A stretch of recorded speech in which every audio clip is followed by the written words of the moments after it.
This is my Diamond's Guide to Soraka. Soraka is an enchanter who uses her own health to keep her allies healthy. Looking at her kit first, Soraka's passive lets her move faster to low HP allies.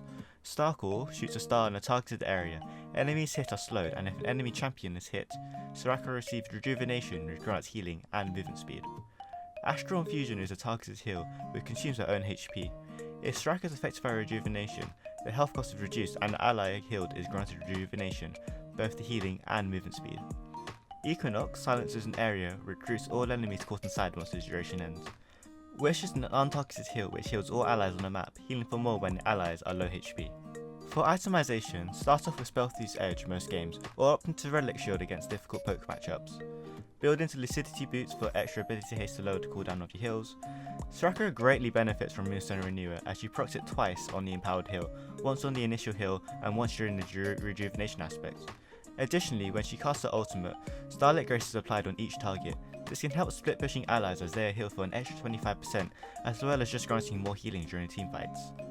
The heal shield power on the mythic passive is also very useful to Soraka, as that gives more sustain to her and healing to her allies. Alternatively, Shirelia's Battle Song can be useful as your low cooldown on Astral Infusion, as well as the global nature of Wish, means that you can activate it very easily. I wouldn't recommend Echoes of Helia, as she hasn't got a reliable way to stack soul shards and she doesn't need the bonus damage from the passive. Additionally, Echoes of Helia cancels out Harmony from other Chalice items, meaning that she doesn't get the bonus health regeneration from Redemption and Mikhail's. Soraka can also use all Enchanted Legendary as well, but there are two in particular she uses very well. Redemption, which grants 18% heal shield power and is a convenient way to heal herself during neutral, as Soraka lacks sustain whilst not hitting enemies with a Q. Additionally, this grants even more map presence as casting Wish and Rejuvenation on a faraway ally will heal most non-tanks to full HP. You may even look to build this item first in some matchups where the Chalice health regeneration is needed. Sulphur Flowing Water grants ability haste and AP, which both empower her heals. Additionally, Soraka may enjoy Warmog's Armor for the health regeneration. If you want to build Warmog second, be sure to take the HP Shard in Runes or Relic Shield, otherwise you won't have enough HP with a fully stacked Shard of True Ice to activate the regen passive. This regeneration is also not cancelled when Soraka casts Astral Infusion.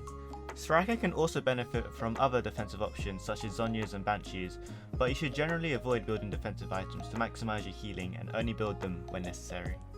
For runes, take Airy with Resolve second. Nimbus Cloak is more useful than Mana Flow Band as you have plenty of mana sustain from your items. Both Celerity and Transcendence is good on Soraka, and decide whether you need the movement speed or ability haste per each game. Scorch is generally better than Gathering Storm as it provides important damage early, and Soraka already scales very hard so you don't necessarily need the bonus AP. However, Gathering Storm is better into Enchanter matchups, as the damage from Scorch will be made redundant from any shields or heals cast. Take Revitalize and Resolve for the bonus heal shield power.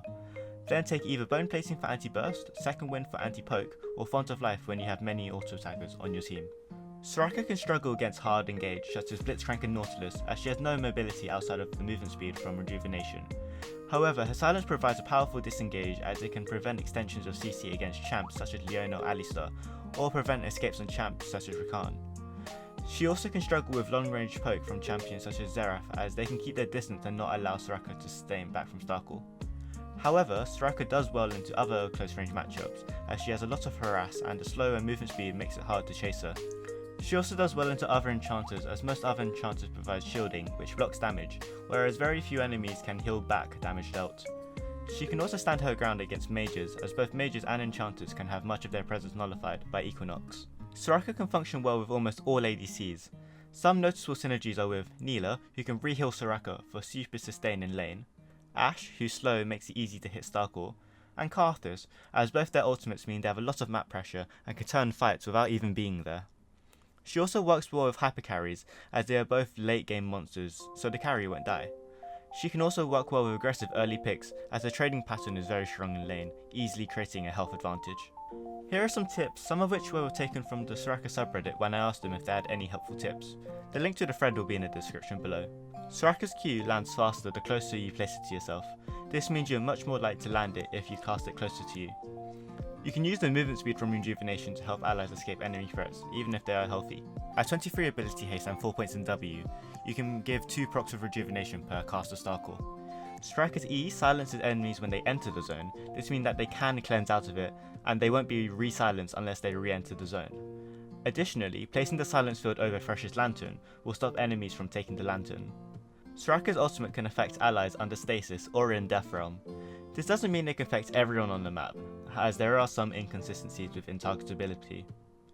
Be sure to take Summon the Heal when possible, as it benefits from the shield heal power you build. Thank you for watching this video, and make sure you like and subscribe if you enjoyed, or dislike if you didn't. Soraka is a champion that is currently carrying me through Diamond, so I thought I would share a bit on how it's been going. And with the season reset, I thought I'd try and help equip you with the information to start winning games on her. Anyway, bye.